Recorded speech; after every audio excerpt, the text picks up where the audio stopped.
it is an essential part of practice. And that seemed to me to tie in so much with this idea of theory being essential to practice. Research is essential to practice, and you are, if you like, the embodiment of that process. You are all doing research in your practice, you're all using and developing theory in your practice. And what I'm trying to do here is to say that, you are part of that community which crosses over other healthcare disciplines, which is actually saying that we need to be doing research in our day-to-day practice. We cannot be midwives. Students cannot be qualified midwives in a number of years without actually doing research in their practice. Okay, so looking at the second edition. So the second edition is an edited collection. It contains chapters by a range of contributors, mainly midwives, some health service researchers, and a furniture designer. There are a large number of contributors, and we could have chosen from a vast number of people to actually contribute. There could be many, there could be several volumes of the second edition. There are so many people you could have asked.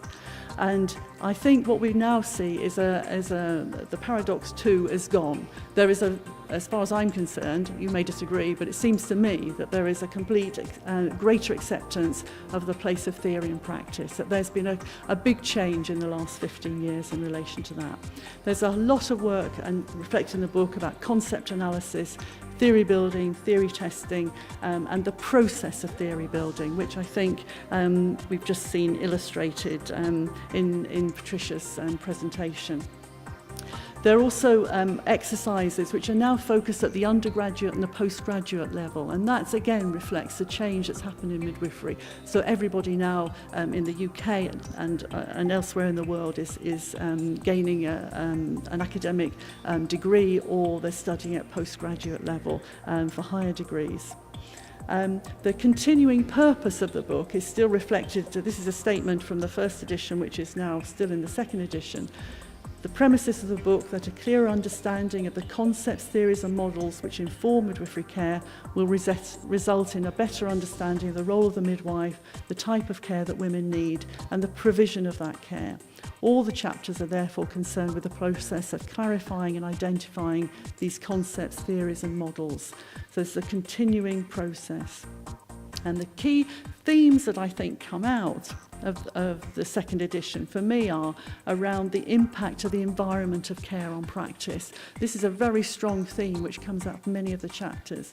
There's a big theme about building theory from practice, and also there's a theme about testing concepts identified in the literature through research, and we've just seen that illustrated again in the last presentation and in the questions, that it's about identification of concepts, refinement, and then further research, and that's evident in the book. So the structure of the book is structured in two parts. Part one is 4 chapters, and this is about defining terms, very much compressing some of the information in the first edition. And we've taken a historical perspective on theory development, acknowledging, and as I think in the first presentation this morning, it's really important to acknowledge where these things have come from, where work is building on other work. So we've got a historical perspective, and then we've used, Janine has written a chapter around motivational theory, which she presented yesterday, which is an example of a theory, or actually turned out to be, didn't it, many theories combined together, which then lead us into the second part of the book, which is 10 examples of theory development and testing. So these are 10 examples which cover a range of areas. And I've just tried here just to differentiate between the first and second edition. The first edition is very focused on this American perspective, which is around attainment of the maternal role, becoming mother, the term that they use. Also in the first edition, the impact of organisation of care, which came out of the Queen Charlotte's work, and the application of theory from other disciplines. And I think it's about the big picture approach to the use of theory. And in the second edition, I think the environment of care is very much a focus. There's very much this focus on application and testing of theory from other disciplines. There's about the work around analysis and testing of individual concepts. There's a focus on women's outcomes, but also a focus on the midwife's role. And I think we've just heard that, you know, the issue about bullying and the impact of that on midwives. And it seems to me it's much more about detail, it's much more specific than the first edition. It's sort of really the nitty-gritty of this work.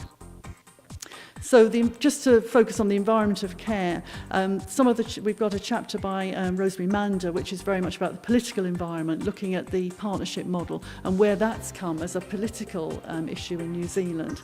Then we've got chapters around the organisation, environment, the birth territory work, bullying, and also our chapter on the breastfeeding chair, which is written by Lynn Jones and Sally Kendall. Sally you'll know from the RCM work on breastfeeding, and one of her PhD students is a furniture designer who's designed the breastfeeding chair, or one chair anyway. Then there's work around midwives and women's attitudes, and you'll be familiar with Dennis' work on birth centres, issue of motivational theory.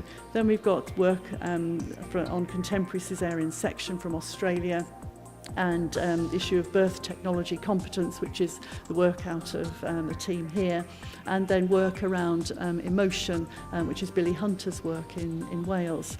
And all these chapters are really about challenging people's thinking. And Billy's chapter is also about the doing of research. And my own PhD is about how we develop research competence. And this chapter by Billy is really talking about that in the context of her own PhD. And I think that's a really important chapter for those of you in the society, that often we get a sanitised picture of doing research written up in the thesis. You know, we don't want to expose ourselves too much, do we, to what the examiners might be saying or ask us.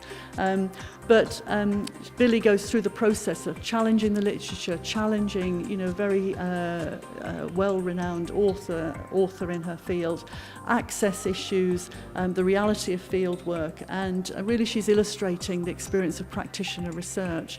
And, you know, all of us will have gone through these aspects in various forms in our own research activities. And I think that's a very helpful chapter in the book. So now, what is the ongoing work? So it seems to me that there's more and more work to be done about defining the concepts which are identified from practice, from theory and other disciplines. There's a lot more work to be done about testing concepts through research, and then looking at the relationship between concepts and developing theories and models which can inform practice. There needs to be development of ways of how we teach midwives about the use of theory and work with students and work with practicing midwives about how that teaching can actually take place. And then I think we also need, which I think reflects a little bit about how do we implement research in practice, we need to be looking at how can we actually find ways and develop ways of applying theory at all levels of an organisation. I think we've got lots of evidence to show that actually it's no good just changing the student midwives' perceptions, all the midwives. We need to change the whole organisation. And that may be reflected in this new Cochrane update, which we'll all be looking forward to looking at in September. And I think we still have, the paradox one is still evident, that we do have a conflict between rhetoric and reality, though you may disagree with me. That's my perception anyway. So finally, this is the ending of chapter 1, that we present you all with a challenge. The book is not a prescription for doing or applying theory. This book is a challenge to you and your thinking about midwifery theory, research and practice. Our message to you is, change the world of midwifery care that you live in by changing the way you think. Thank you.